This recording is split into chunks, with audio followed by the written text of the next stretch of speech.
Live from WTVO 17 and your home team, Eyewitness News at 5 starts now. 2020 since March has proven to be very, very challenging for the city of Rockford. A crisis of gunfire. Rockford's top cop calls on the community to help end the violence. A Rockford man hit and killed by a police squad car is identified. The law enforcement agency investigating the deadly accident. Today marks the first day of the Republican National Convention. The event spans 2 cities, and the first night's speaking lineup is full of officials, some who gained notoriety after going viral.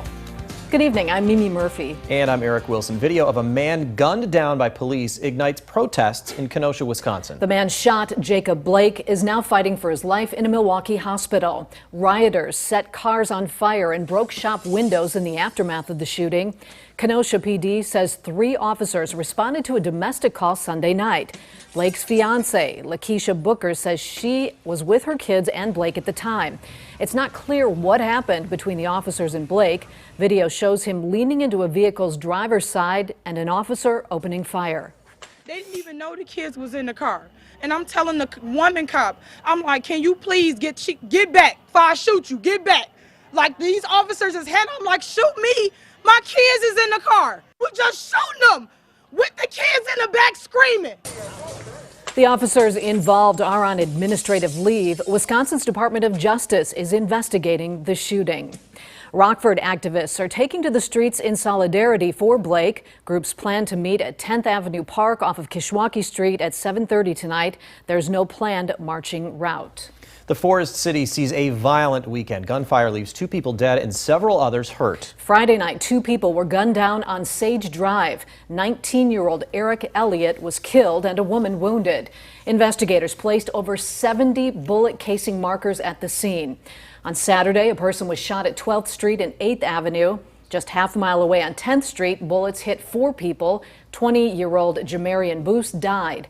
Then on Sunday, a 7th person was shot near the 15th Avenue Bridge. That same day, bullets hit 2 houses and a car on Webster.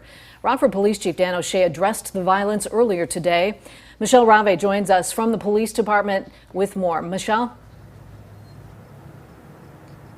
Rockford Police Chief Dan O'Shea says the city has reached its breaking point. This past week's latest gun violence is affecting the Rockford community.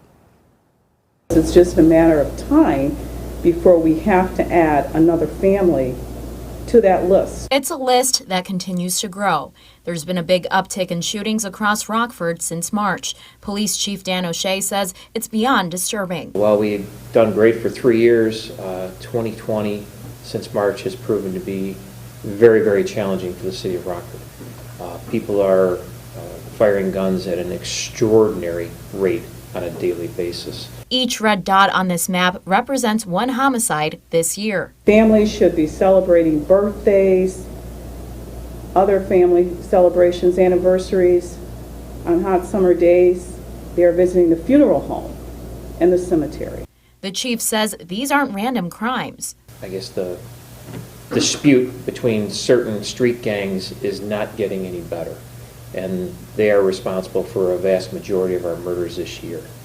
And we need the public's help to stem the tide of this violence. O'Shea believes many of the people committing these violent crimes are getting their guns illegally. Some are even making them from 3D printers. It's just a matter of time with the amount of gunfire going off that another innocent person is killed for doing nothing more than sitting in their house. City leaders are once again calling on the community to help. The amount of gunfire that's flying around right now, it's indiscriminate, and people who live here need to step up. Chief O'Shea says since most of the guns used to commit these crimes are stolen, he encourages gun owners to keep their guns secure at home. Reporting live in Rockford for your home team, I'm Michelle Rave. Rockford's mayor used social media to update the city on a number of topics, including police body cameras. Last Monday, aldermen voted in favor of the Community Relations Commission's recommendation to arm police with the tech. Now, city leaders are working on drafting a request for proposal that opens up the bidding process for companies looking to provide the cameras. We also are having our team review the policies and create best practices around the use of those body cameras, because we know body cameras are only body cameras. You actually need a really strong policy to back them up and support them. Rockford City Council will have to approve any bids that come in. We now know the name of the man killed after he was hit by a South Beloit squad car. The Winnebago County coroner says 35-year-old Michael Guzman died early Sunday morning. South Beloit police say an officer was driving south on Blackhawk Boulevard near Whitmore Street when he struck a man walking in the road. The officer performed CPR, but Guzman died at the hospital. The Winnebago County Sheriff's Office is investigating. We'll have to wait a little longer to find out if Raheem King is convicted in a triple murder. A verdict in King's trial was expected to be handed down today. Instead, the decision will be announced Friday. The court heard closing arguments in the trial at the end of last week. King is charged with killing 3 friends on a Rockford party bus back in 2018. King maintains he opened fire in self-defense. If found guilty, he faces life in prison. After tonight, Beloit's top cop could have a new job. Chief David Zabolski is up for the chief of police position in Fargo, North Dakota. A selection committee chose Zabolski after he and 2 other finalists interviewed for the job last week. Tonight, the Fargo City Commission will vote on the committee's pick. Zabolski was sworn in as Beloit's police chief in 2016. Winnebago County loses 3 more people to the coronavirus. The county's death toll is now at 147. More than 60 more people have tested positive for COVID. Countywide, 4,070 people have gotten infected throughout the pandemic. The positivity rate jumped over the weekend. Today's rate's just under 4%. That's up from Friday's about 3.5%. Homeowners struggling to make payments during the pandemic get help from a state program. The Emergency Mortgage Assistance Program opens today. It's for owners having trouble paying mortgages because they lost their jobs due to the health crisis. If approved, up to $15,000 will go straight to mortgage servicers. That money can be used to pay past payments up to December 2020 payments. The application period runs through September 4th, but could close early due to high volume. About 10,000 homeowners are expected to receive funds.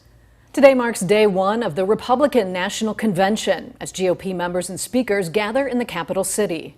D.C. will be the RNC's headquarters after the pandemic changed plans, and the event was moved from North Carolina and from Florida. Jessie Tenor is in Washington and has more on what we can expect as she keeps you connected to the nation's capital.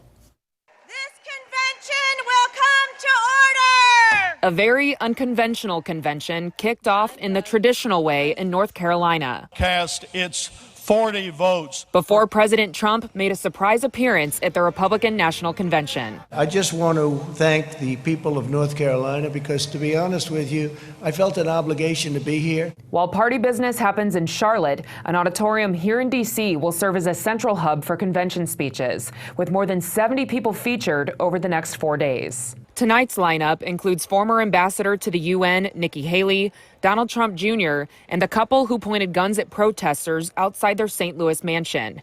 Republicans Jamie Herrera Butler and Larry Bouchon want to see the focus on solutions for the country. What is the plan to get our economy moving again as safely as possible? Let's focus on what the American people want us to do going forward. But Democrats Tim Ryan and Steve Cohen aren't impressed by the GOP platform. It'll be a lot of smoke and mirrors is my assumption. We're going to hear a bunch of lies. Democrat David Cicilline says the president has a tough case to make. That somehow we're better off than we were 4 years ago, because we're not. But Republican Bruce Westerman is ready for his party to outshine last week's Democratic National Convention. Wait, the DNC had a convention?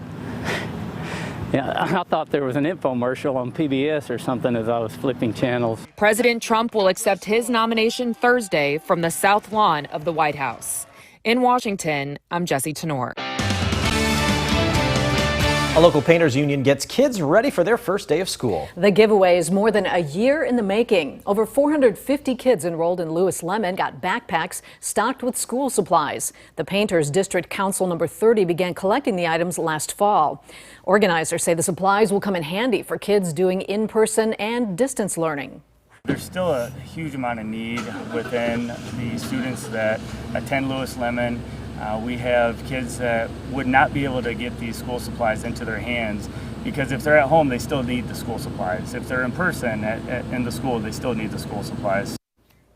RPS students' first day of school is September 2nd. Now, your first warn weather forecast with Chief Meteorologist Candice King. A little hazy out there for us this evening. A live look with our Mercy SkyTrack camera. Well, we'll get to that in just a minute, but the heat advisories, those are still in effect for Stevenson, Joe Davies, Carroll, as well as for Whiteside counties. That continues until 7 o'clock here this evening as the heat index earlier today made it up over 100 degrees in a couple locations. You might have noticed a little bit more haze briefly on our SkyTrack. That's all thanks to the smoke caught in the jet stream from the wildfires out to the west. As we're starting to see that ridge of high pressure build up, it's actually allowing some of that smoke to move a little bit further to the east across the Midwest and the Great Lakes. It's been a bit on the hazy side, especially this afternoon and evening. We might start to see that lighten up just a little bit, become a little less hazy as that jet stream begins to shift a little bit further up to the north. But look for some vivid sunrises and sunsets these next couple of days. 93 our temperature here in Rockford, 90 in Rochelle, 94 right now in Sterling.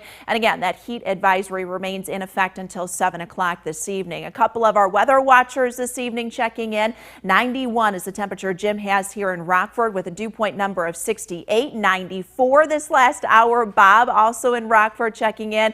And Sandy down in the Kirkland-Fairdale area. Relative humidity of 49%. 93 our current temperature there in northern DeKalb County. The theme for today, no rainfall. And unfortunately, that rain is going to remain in short supply over the next several days as our temperatures continue to climb. We're back into the low 90s tomorrow, mid 90s on Wednesday, and low to mid 90s on Thursday. That heat index in a couple of spots climbing up close to 100 degrees. So remember that heat safety and practice those heat safety tips here as we're not really accustomed to this prolonged stretch of heat since it's been a little while. Our skies have been dry, but there are some showers and a couple of thunderstorms up to the north, kind of forming along a weak disturbance and a cold front that'll actually work in our direction during the evening hours tonight and into the overnight. Any thunderstorm activity associated with that is going to stay up to the north, where a risk for some stronger winds and even some hail will be possible across central and southern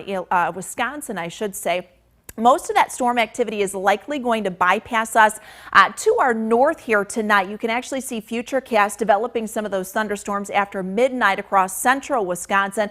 We might see the southern fringe of that come close to areas far northern Illinois, right near the Wisconsin-Illinois border, just before sunrise tomorrow. But again, anything that comes down would stay mostly isolated. That front will then lift back north as a warm front as we go throughout the day on Tuesday, and that'll keep our temperatures nice and toasty and our skies relatively dry. Our chance for rain may come with some tropical systems down here. Tropical storm Marco and tropical storm Laura. Marco not going to have an impact on us. In fact, the track of that will make it approach landfall across Louisiana here later this evening or during the overnight, and then moving into Texas. Laura, on the other hand, expected to strengthen into a Category 1 hurricane within the next 48 hours, possibly up to a Category 2 hurricane.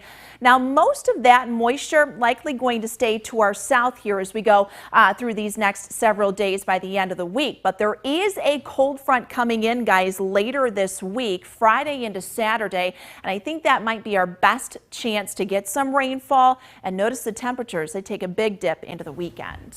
Now, the Napleton Sports Desk with Sports Director Scot Leber. Now, the Raptors' march toward a possible second straight NBA championship is off to a rousing start. They swept their way past the Nets in the first round. The clinching game came last night when the Raptors put up a team record 150 points in a rout. It's the first playoff series sweep in Raptors history. Fred VanVleet had only 9 points and 5 assists because, well, he wasn't needed. Next up, the Raptors face the number 3 seed in the East, the Celtics. The first game will be played Thursday. The Celtics were 3-1 against the Raptors during the regular season. As for VanVleet's stats in the first round, check out these numbers. In the 4 games, he averaged 21.3 points per game, 7.8 assists, only 1.3 turnovers, and he made 60% of his three-point attempts. Not too shabby. Well, today the Bucks beat the Magic 121-106. The Bucks lead the series 3-1. Here is a scary thought for NFL quarterbacks. Khalil Mack means business this season. He's not happy about his sack total being down last season and his production overall dropping off from 2 years ago. His sacks dropped from 12.5 to 8.5. It was the first time since his rookie year that he didn't reach double digits. He expects more from himself. I wasn't good enough. It wasn't good enough at all. And so, understanding that, the different intangibles that came with it. I don't make any excuses. I just rise to the occasion. The expectation that I have for myself, I definitely didn't reach last year. And so knowing that, I know I'm going to surpass whatever the expectations were last year for myself. And it's a challenge to myself.